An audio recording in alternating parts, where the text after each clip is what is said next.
23-year-old Omar Khadr will be the first Guantanamo Bay detainee to face the revamped military tribunals under the Obama administration.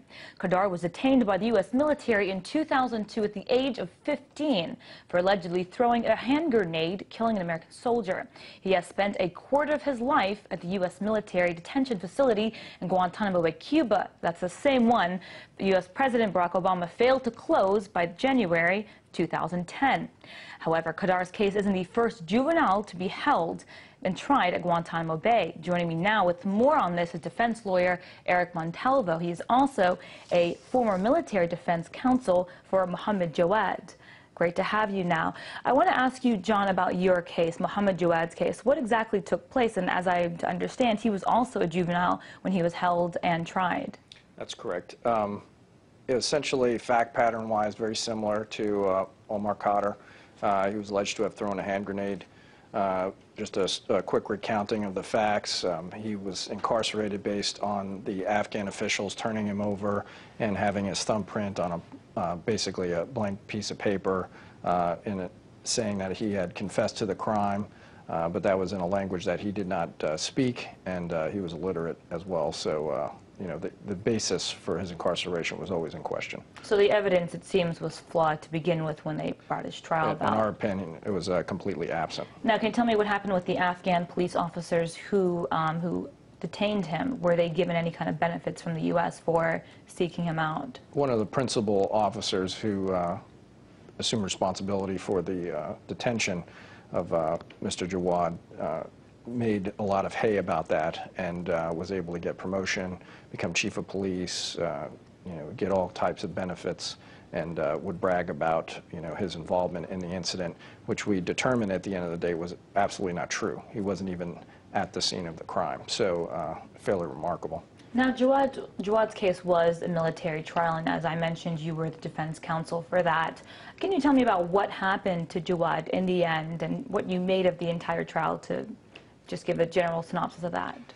Well, what ended up happening is when President Obama came in, he said that he was going to engage in change, and one of the first things he did was he put a timeout to the commissions. That allowed the habeas court to get involved.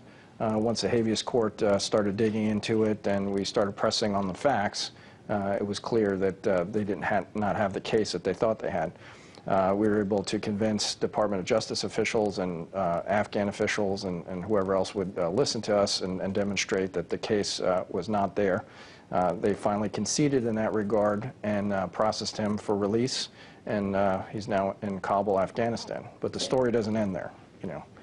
He's continually being harassed by both U.S. as well as Afghan forces.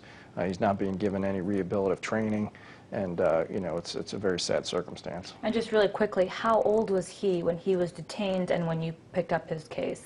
When he was detained, it was estimated he was around 12 to 14 years old, and when we picked up his case, he was around 19 to 21. Now, let's relate this back to Omar Khadr's case. Do you have faith that these revamped military trials will produce good results as far as litigating these detainees in a decent amount of time, but also giving them or bringing about the justice that we'd imagine would come through with some of them?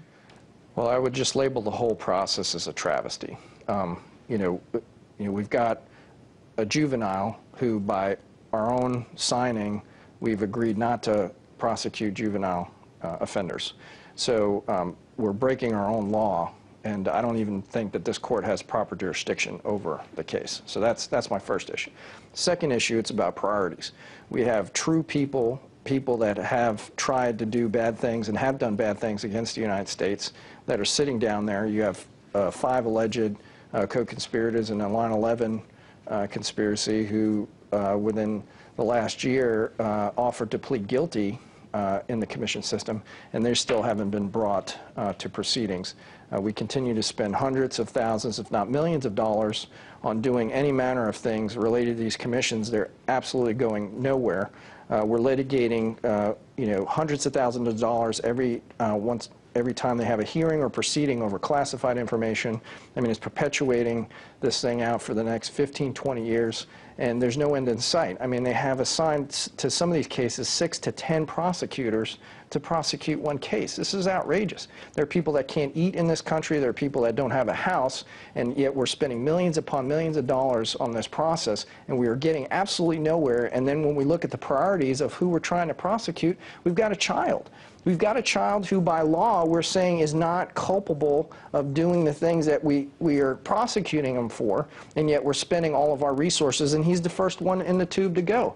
Not to mention that you have the fact that he's gained such a jaded distrust of anything associated with this, he can't even make appropriate counsel choice. And so he's not even represented in these proceedings. Now I want to mention something that John Jackson, his lawyer, said. He said that this military trial will forever be remembered as Obama's child soldier case. What does this mean? And I mean, you went through it yourself. I mean, you understand this case that before even before we can actually see the end results for it. What does this overall mean for our justice system and how we litigate suspected criminals, even if they are suspected terrorist activities in the so-called war on terror? Right. You know, let's not play politics with this. This is a United States issue. We have a Canadian citizen.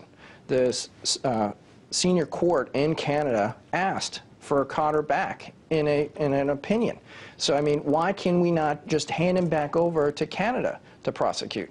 I mean, this is a country issue. We have the Department of Justice. We have the executive branch. There are people that have been in these jobs for years. Okay, they know what the issues are. They can make decisions, and they're not making those decisions, at least in my opinion, in the right way. Well, that's the insight from a military defense lawyer, former military defense lawyer who actually went through one of these kinds of cases.